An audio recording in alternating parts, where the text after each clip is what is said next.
अरूप हैं अनूप हैं अजूप हैं अरूप हैं, अलेख हैं अभेख हैं अनाम हैं अकाम हैं,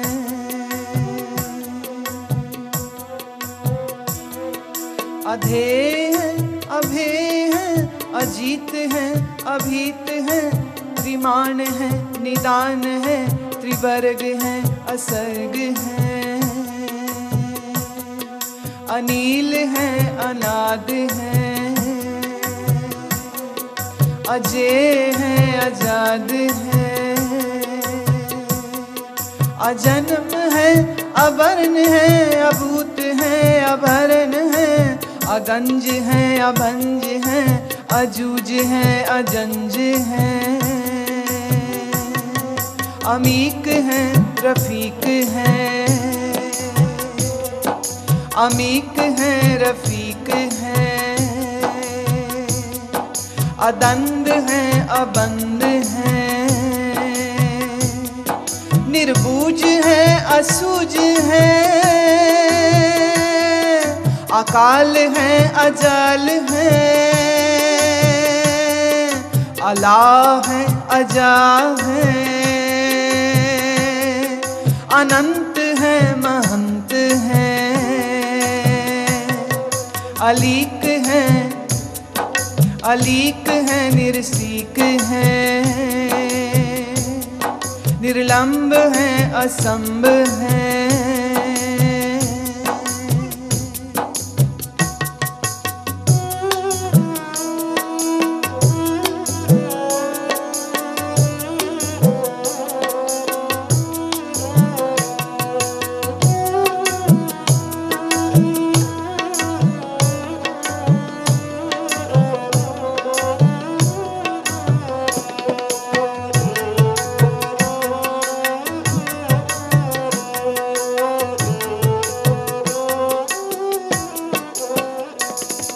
अगम है अजम है, अगम है अजम है, अभूत है अछूत है,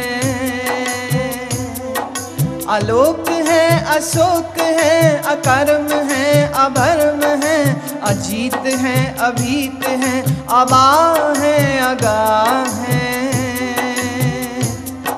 अमान है निदान है, अमान है निदान है, अनेक है फिर एक है, अनेक है फिर एक है, अनेक है फिर एक है, अनेक है फिर एक है, अनेक है फिर एक है, अनेक है फिर एक है, अनेक है फिर एक है, अनेक है फिर एक है, अनेक है फिर एक है, तू तू तू तू तू तू तू तू तू तू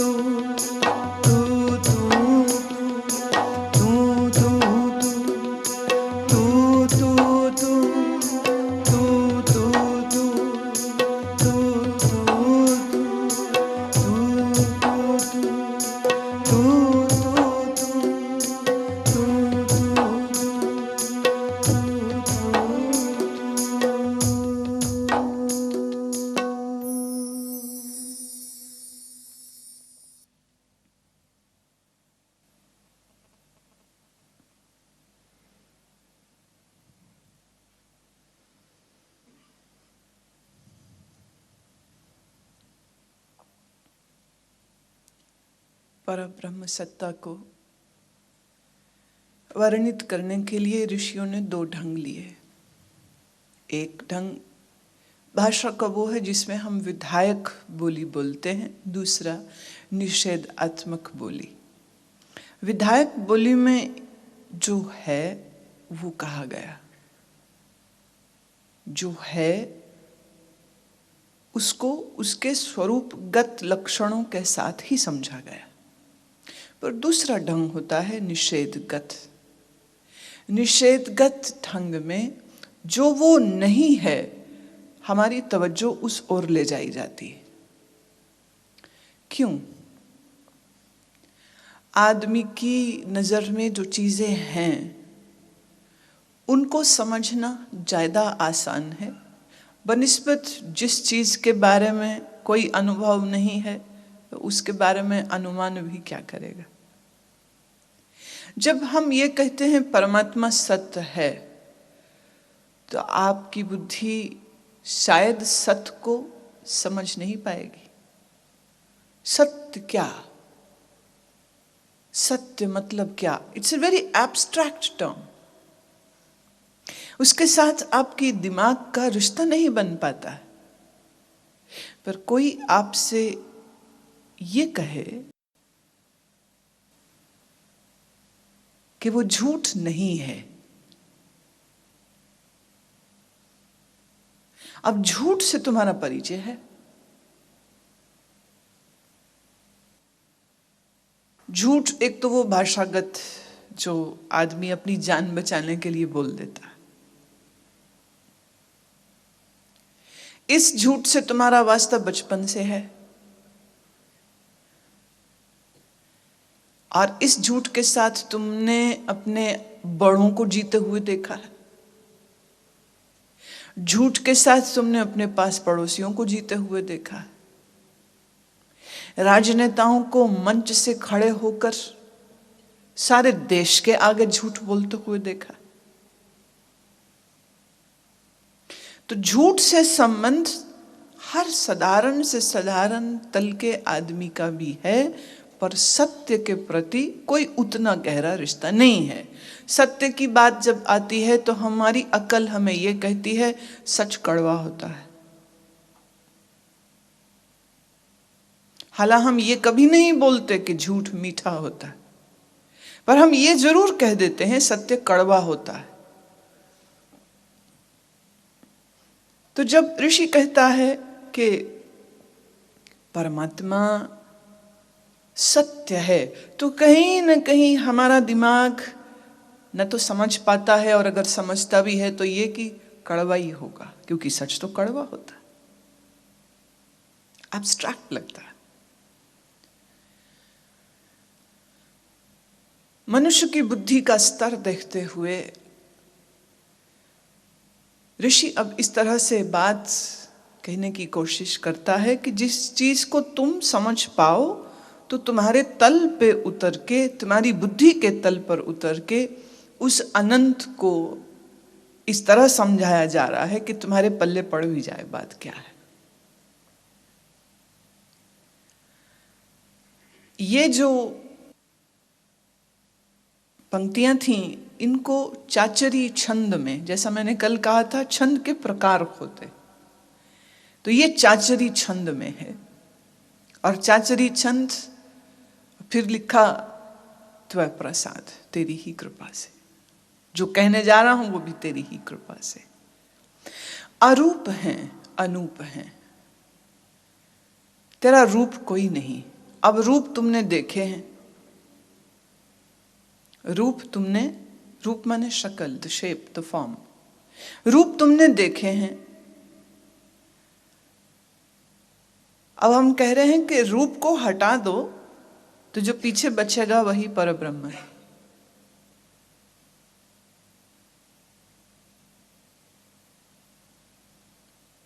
आरूप, अनूप। अनूप माने अद्वितीय, इनकम्पैरेबल। अब जब रूप होगा तो उसका कंपैरिजन होगा। छोटा है, बड़ा है, मोटा है, पतला है, लंबा है, ठिगना है, काला है, पीला है, रंग आ जाते हैं, आकार, शेप, फॉर्म के आते ही कंपैरिजन्स आ जाते हैं। क्योंकि कोई भी मनुष्य के पास ऐसा रूपगत शब्द नहीं है जिसकी तुलना में कोई दूसरा शब्द ना हो। सुंदर कहते ही हमें कुरूप का ख्याल आ जाएगा। खूबसूरत शब्द सुनते ही बदसूरती का भी ख्याल आ जाएगा, काला सुनते ही गोरे का, जो उसका उलट है, जो उसका ऑपोजिट है, उसकी ओर हमारी दृष्टि तुरंत चली जाती। ऐसे भी मन की आदत है चीजों को तोड़ के देखने की। वो चीजों को in its uniformity, in its collectiveness नहीं देखता, वो हमेशा चीजों को तोड़ के देखता, हमेशा तुलना करके देखता। ये अच्छा है, ये नहीं अच्छा है, ये कपड़ा अच्छा है, ये नहीं अच्छा है, ये आदमी की शक्ल अच्छी है, ये नहीं अच्छी है, या उससे अच्छी है और उससे बुरी है। कहीं ना कहीं हम लोग तुलना ले आते हैं। अब अरूप हैं, जैसे ही कहा रूप कोई नहीं, तो उसके साथ ही दूसरी बात जुड़ गई कि जब रूप ही कोई नहीं तो तुम तुलना किससे करोगे फिर उसकी? तो उसकी तुलना किसी के संग नहीं हो सकती है। तो बहुत लॉजिकल स्टेटमेंट आ रही है कि पहले अरूप कहा और फिर तुरंत बाद ही अनूप कहा। अरूप है इसीलिए अनूप है, याद रहे। अगर वो अरूप नहीं होता तो वो अनूप भी नहीं हो सकता। अगर वो रूप वाला होगा तो उसकी तुलना होगी ही होगी। और तो और आदमी ने ईश्वर अवतारों को नहीं छोड़ा, गुरुओं को नहीं छोड़ा, पीरों फकीरों संतों साधुओं भक्तों को, सबकी तुलना करते रहते। कौन बड़ा, कौन श्रेष्ठ?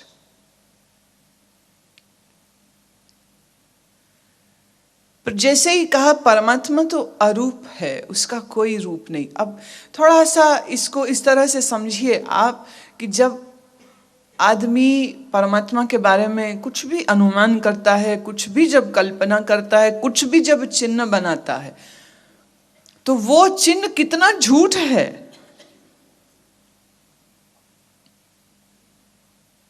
कितना झूठ। और अजब बात तो यह है कि उस झूठ को सुनते सुनते, उस झूठ को देखते देखते, उसी झूठ को सच मान के बैठ गया है।